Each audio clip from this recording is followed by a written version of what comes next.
Alhamdulillah, malam ini kita sudah banyak mendapat mutiara-mutiara yang sangat berharga yang baru saja disampaikan oleh Bang Haji Roma Irama. Saya yakin besar manfaatnya buat kita semua. Mudah-mudahan apa yang kita dengarkan bisa kita amalkan. Saudara-saudara, sekarang ini banyak orang bisa memberi contoh, tapi sedikit orang bisa menjadi contoh. Ngasih contoh mah gampang, jadi contoh susah. Karena beliau manusia. Laqad ja'akum rasulun min anfusikum. Kalau kambing disuruh nyontoh ayam, yang nyuruh nyontoh kagak punya pikiran. Ya, kagak level. Kambing mah nyontohnya kambing, kebo nyontohnya orang, nyontohnya orang. Makanya Nabi kita orang. Bukan malaikat, bukan jin, bukan dewa, manusia. Kalau manusia disuruh nyontoh manusia, itu perintah masuk akal, predispositionnya sama. Kalau disuruh nyontoh malaikat, mah ribet kan. Malaikat bagaimana nyontohnya, dia mah tidur kagak, makan kagak, sama duit budeg, sama perempuan kagak open. Lah susah nyontohnya. Ya. Superman tuh biar hebat nggak bisa dicontoh Superman. Bagaimana terbangnya? Lagian pakai celana dalam di luar, Pak. Nggak bisa dicontoh Superman mah. Nabi kita manusia utuh, cuman sungguh pun manusia, kualitasnya beda. Ini namanya basyarun la kal basyari. Manusia memang, tapi jangan samain. Bobot bibitnya beda. Contoh, kita nih manusia, kita tidur. Nabi kita manusia, beliau tidur. Tidur Nabi, tidur mata doang. Hatinya nggak pernah tidur. Tuh bedanya sama kita tuh. Tidur kita keblek. Asal tidur habis-habisan. Lagi, kita manusia, kita keringetan. Nabi kita manusia, keringetan. Keringet Nabi harum wangi, bau minyak kasturi. Zaman belum ada parfum. Keringet kita udah rasain aja masing-masing dah. Jangan pakai dikebet udah.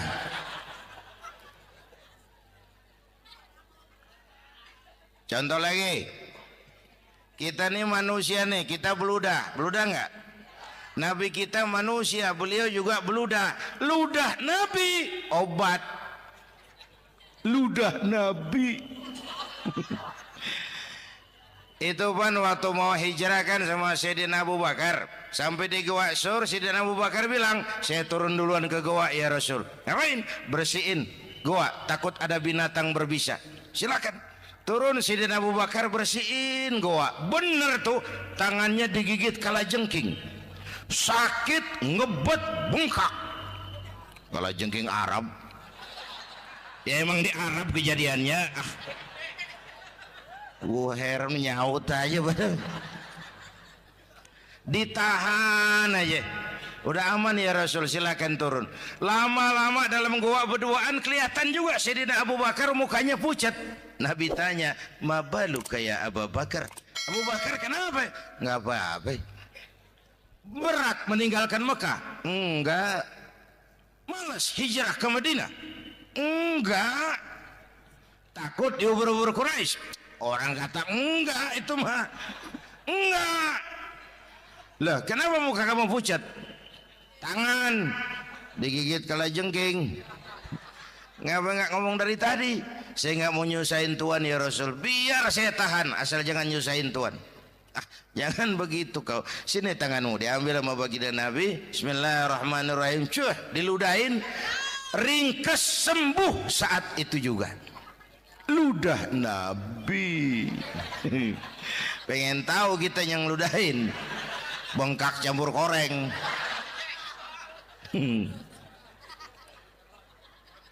Satu tuh alasannya kenapa Nabi dijadikan contoh, karena manusia. Kalau manusia disuruh nyontoh manusia pasti bisa dong.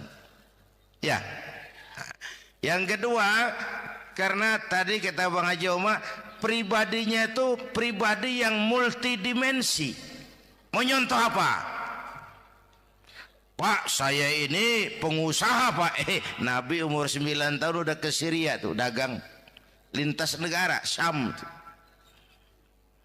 Saya jenderal Pak, Nabi mimpin tentara di medan perang Mas. Saya mau balik Pak, Nabi dakwah Bung. Saya guru Pak, Nabi ngajar Mas. Innama bu'istu mu'alliman, aku diutus sebagai guru, guru umat, guru bangsa. Saya politisi Pak, Nabi diplomat ulung Bung. Saya presiden Pak, Nabi mimpin bangsa dan negara Mas. Saya kepala rumah tangga Pak, Nabi punya anak bini Bang. Ayo lempengan mana dulu cari ngomong. Malah Nabi Isa tuh nggak bisa jadi contoh bagaimana membina rumah tangga bahagia. Bagaimana membina rumah tangga bahagia menurut contoh Nabi Isa? Nggak ada Mas. Kenapa? Nabi Isa belum sempat kawin. Ya, Nabi Isa belum sempat kawin. Ada pengikut Nabi Isa menyangka nggak kawin ajaran Nabi Isa, pada ngikut lagi nggak kawin. Tuh pastor tuh mubazir. Orang dikasih perabotan. Bang bener, saya kalau dalam Islam kiai kagak boleh kawin, saya pilih berhenti jadi kiai. Kalau kagak ada giro-giroan, botak rambut.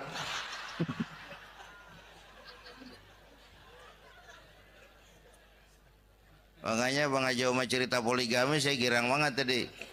Bukan yang ngomong ahlinya soalnya.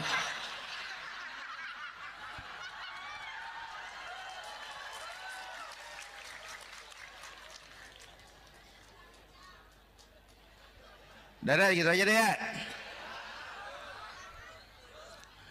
Nah kata Imam Busair ini yang dahsyat. Ka'annahu wa huwa fardun fi jalalatihi fi askarin hina talqahu wa fi hasham. Sepertinya kehebatan Rasulullah itu sama, baik sendiri maupun di tengah tentara.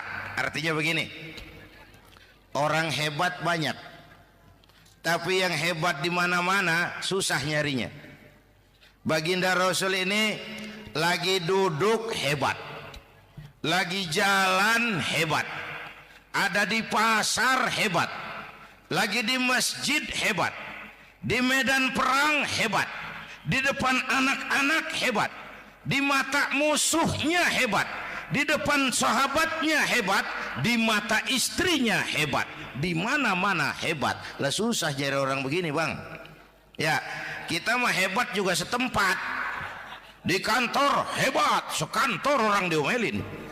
Di kantor, pulang ke rumah dikeplak sama bininya diem aja. Ini di depan bininya dia kagak hebat dia mah.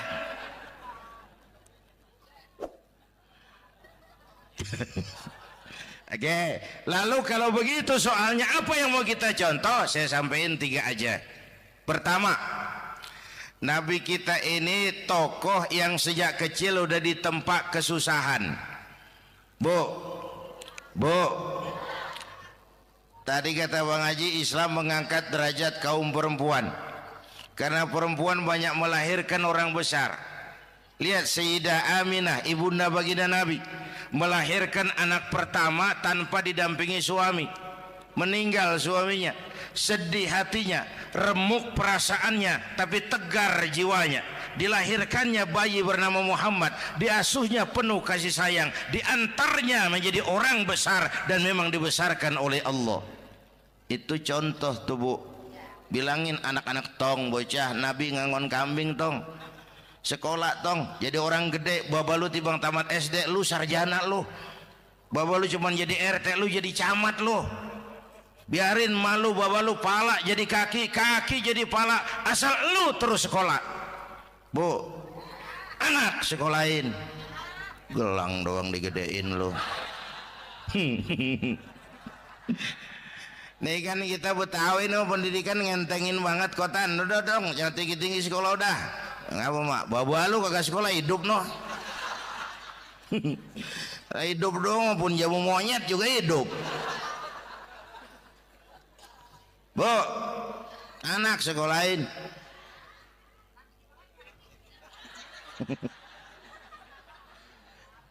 Mahatma Gandhi. Oh, kecilnya begeng, ceking, cacingan, yatim. Emaknya tuh, Gandhi sekolah nak, Gandhi belajar nak, Gandhi jadi orang besar nak. Kalau perlu belajar ke Inggris, biar Inggris menjajah kita. Gak apa-apa kau sekolah ke Inggris, tapi jangan jadi Inggris nak.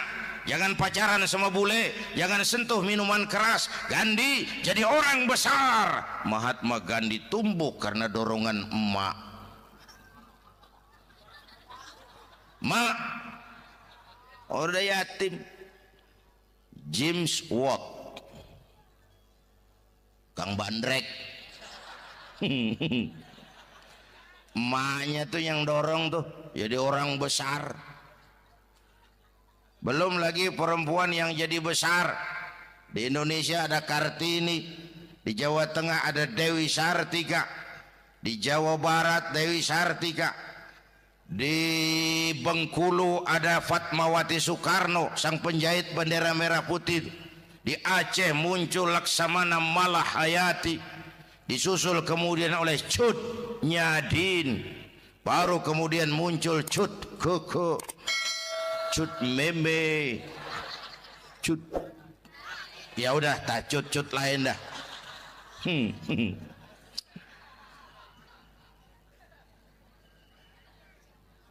Nabi ke remajanya nggak dikolokin, tegar, tahan bantingan, nggak cengeng. Begini bang, kalau bahasa kita nih, bahasa Betawi nih, orang mah bang kalau udah biasa susah, ketemu susah, nggak kaget udah.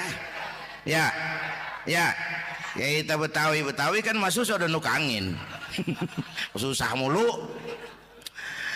Saya santri nih biasa makan kangkung, datang ke rumah temen dikasih kangkung, makanan gue ini mat, dikasih daging ayam lah nambah, emang apa? Orang mah kalau biasa susah enak nggak kagetan.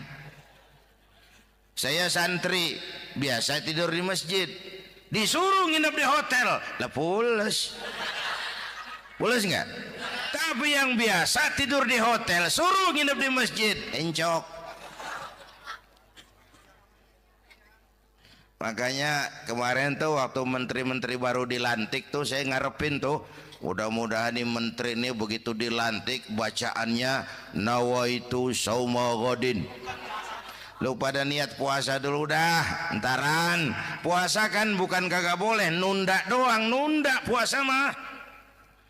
Tempe boleh maghrib, tahu boleh maghrib, air kelapa boleh maghrib.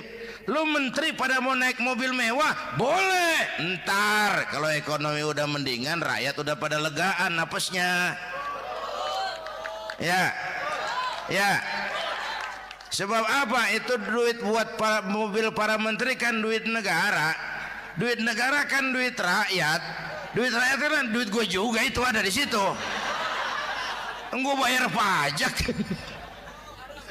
Sayangnya kebanyakan pejabat kita asal dilantik aja bacaannya Allahumma lakasumtu, niat buka puasa. Orang buka puasa kan kemaruk, apa jadi gares? Ya. Bu, jadi benar Islam mengangkat harkat, derajat, martabat kaum perempuan. Kata Bang Haji Umar tadi, dengar nggak tuh? Waktu Nabi ditanya, ya Rasul, siapa yang paling harus saya taati di dunia? Ibumu. Setelah itu, ibumu. Setelah itu, ibumu. Setelah itu, bapakmu. Ibu 3 kali disebut, bapak coba pikirin, ibu 3, bapak 1. 1 bapak. Ini bagaimana ngitungnya, jadi kerok begini nih ngitung nih.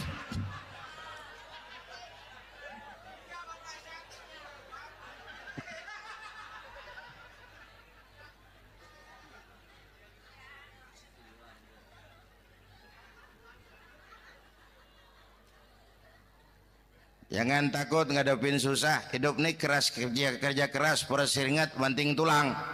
Ya Bu. 1. Yang kedua, contoh dari Nabi. Orang yang paling bersih hatinya Rasulullah. Orang yang paling baik akhlaknya Rasulullah. Orang yang bahkan sudah dapat jaminan ampun dari segala dosa Rasulullah. Tapi orang yang kalau sholat malam sampai bengkak kakinya karena rajin sujud Rasulullah. Aspek ibadah. Apaan? Hei, diam-diam giliran gue ini ngomong.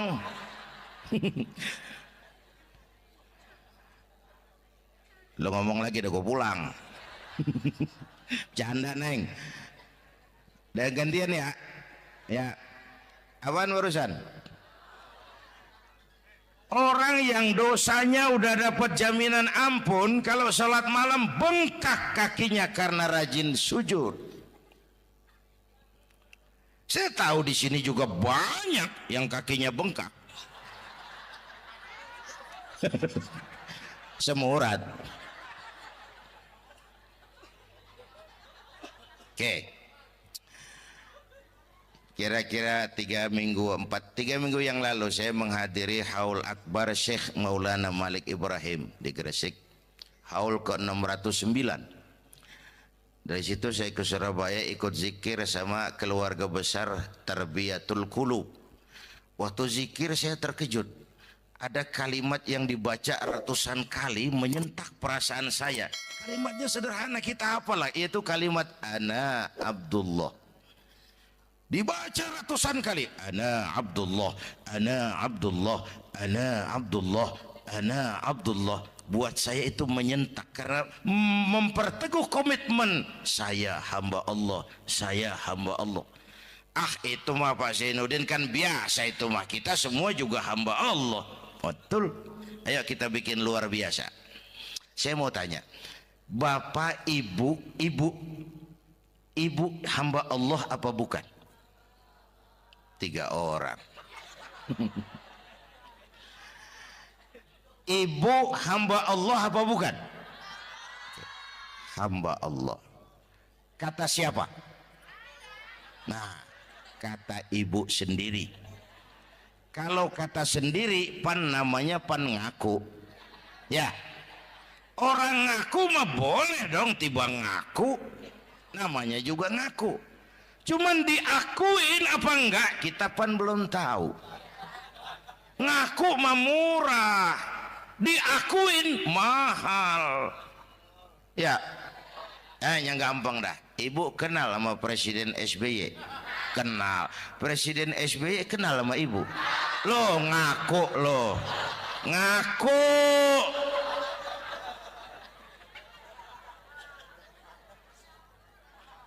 Saya hamba Allah, kata saya. Berapa banyak orang mulutnya hamba Allah, perbuatannya menyatakan dia hamba dunia, hamba harta, hamba jabatan, hamba setan, budak nafsu. Nggak sesuai ucapan sama perbuatan. Yuk jadi hamba Allah yang beneran. Jangan separuh-separuh, kita mapan asal sakit mah hamba Allah. Ya Allah, lagi sakit, sehat ya dikit, keder, nyari masjid nggak ketemu.